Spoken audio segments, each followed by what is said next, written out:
Hello everyone, what you guys just heard was a phrase by Jimmy Rosenberg that he recorded on his album Trio on a tune called Made for Wesley, which he did not compose, despite what everyone says on the internet. It was a song written by the bass player that he was playing with when he was a kid, Rinus. And unfortunately, that was this bass player, well, not unfortunate, but this bass player is no longer really pursuing music as a career. So that was his one claim to fame, and everyone now thinks it's Jimmy Rosenberg. So hopefully this video sets it straight. Okay, so it's a monster phrase that is extremely, extremely difficult. So I'm not gonna lie, today's video is one big advertisement because last year I was given permission. I secured the rights to be the official transcriber for Hot Club Records.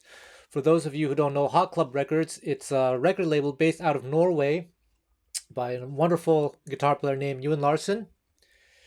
And he's the one who kind of recorded, well, not kind of, but he discovered a lot of the best players from the 90s, the 80s, and 2000s. So he's the first one to record the Rosenberg Trio.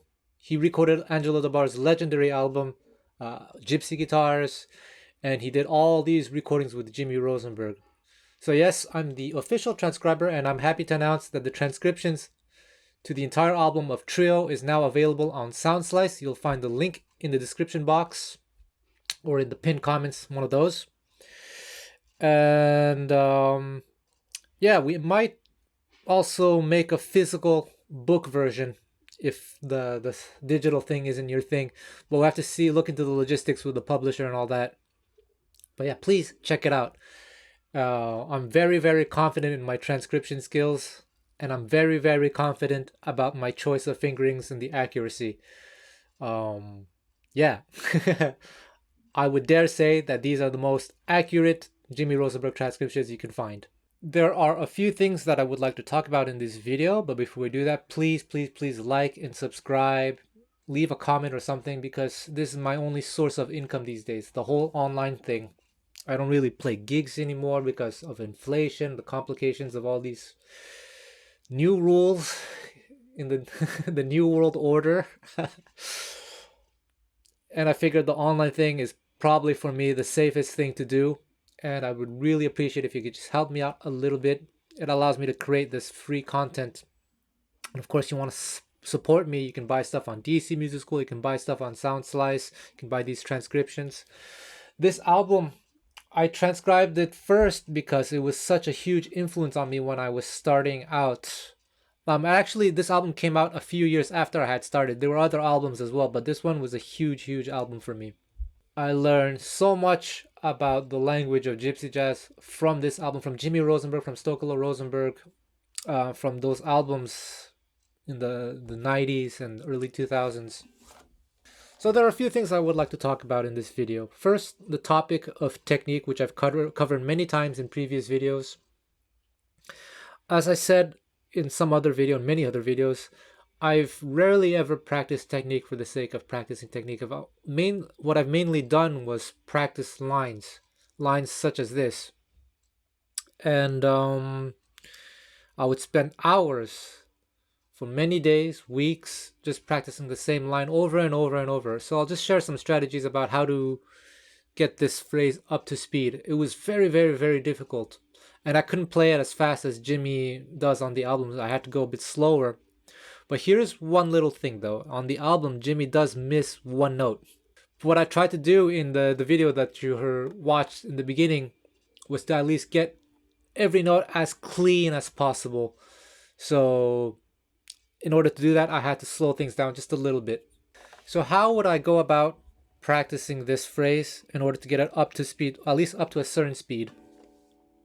Well, obviously, the obvious thing is to make sure that the right hand and left hand mechanics are efficient. That goes without saying.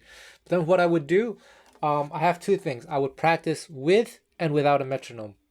Often in the beginning, without a metronome, just to get a handle on the mechanics. And the hardest part for me was this phrase. Whoops. And I would do this without a metronome. Just get this. This is the hard part. So I would do, sorry.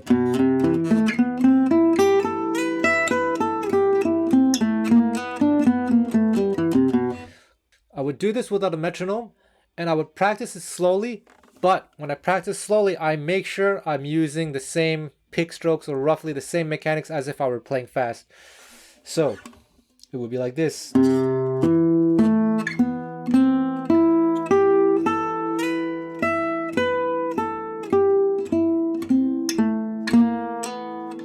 That's the hard part. Then, you know, I go faster. And sometimes between when I'm about to encounter a problem area, I would kind of slow down. That's why I do it without a metronome. So like I do it fast, slow. This is easy, so I can do it fast. And then slow. So I would do this kind of wavy thing where the easy parts that are easy, I play it as fast as I can. And then the harder parts, I kind of slow down, but still go as fast as I can. So just to train my hands to be able to, at one point, kind of push past the little barrier.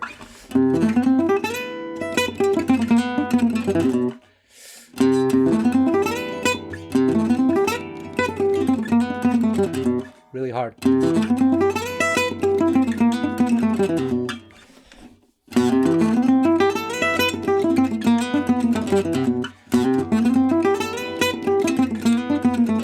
Slow it down again.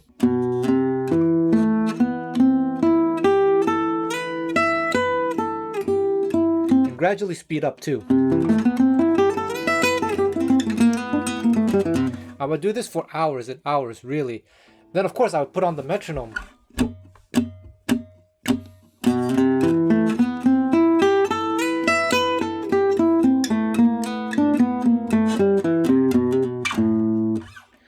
And do the whole zigzag thing as well, faster, slower, faster and slower. And really that's where most of my technique comes from doing a combination of these two exercises. Well, exercises, but with and without the metronome. So at the end of this video, what I'd like to do for you is, if you want to practice with a backing track, I have a backing track for you that will loop the whole passage over and over and over at different tempos, so you can practice them and you can turn this into a little, I don't know, like 5 or 10 minute workout. Feel free to loop them as long as you need to though. So yeah, that's it. The other thing about this first part of the phrase, this thing, I do down, up, down, down, down. I want an accent on this beat.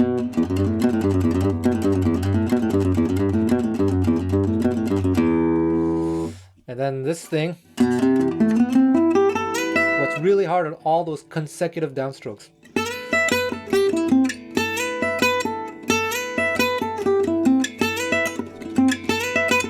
And yeah, I would also just loop this. And I try to add this note. This note for me was actually very hard. Adding this A. Oh. Without a metronome, just getting the mechanics down.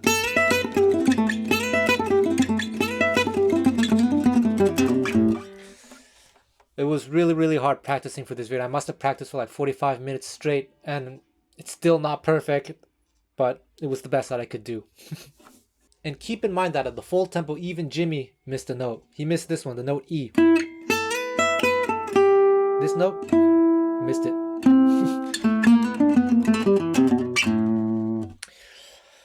I guess what could make things easier on the right hand is if you change the fingerings. I haven't practiced it, but you can maybe, instead of playing the G here, and I know he plays it here because we can hear it in the recording, but you can play here. But then you have to jump real quick. So how's it go? And I suppose this note here, this E, you could play it with an upstroke.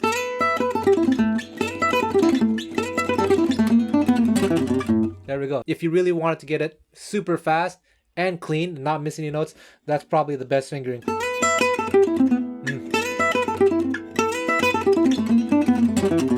There we go.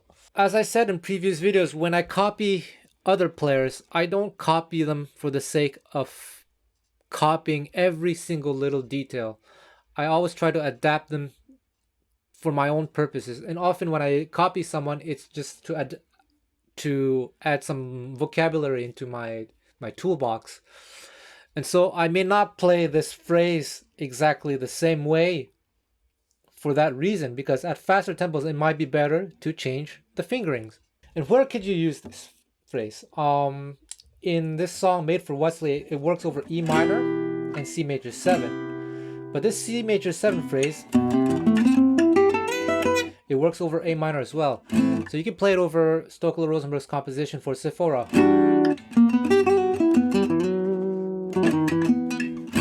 It works. Or what you could do is what I did actually back in the day. Instead of just copying this phrase, I actually just took this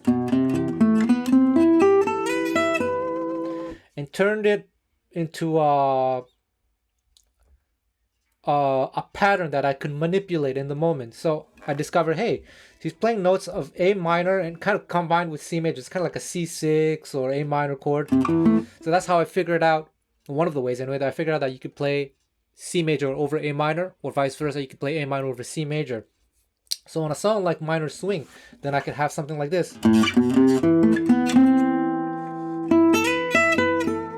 Something like that, or...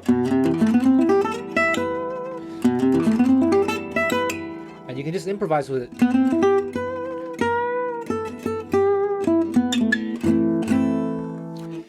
Then play them in different keys. D minor. Or F major, right? So that's stuff that I did. So hopefully if you get these transcriptions on SoundSlice, you can get a lot of vocabulary from Jimmy and use the same ideas in different songs. That's what I always try to do. Well, there we go. Give it a try. I hope you enjoyed this long advertisement. And what you're going to see now, or what you're going to hear, is a series of backing tracks over that phrase that you can practice over and over and over again. And if you manage to get it up to tempo, why don't you just post a video and tag me? Let me know. One little tip is to try to be as precise as possible in the timing. Because, okay, you practice it without a metronome just to get the mechanics. But once you feel kind of confident with the mechanics, the time feel is super important. Try to be as precise as possible. Start slow and figure out where the key notes have to land on certain beats, like on beat 1, beat 2, beat 3, beat 4. For example, like one key moment for me is here after this note B. I know it has to land on the beat, so I make sure that I'm really precise there. So give it a try. Good luck and see you soon. Leave a comment. Buy the transcriptions.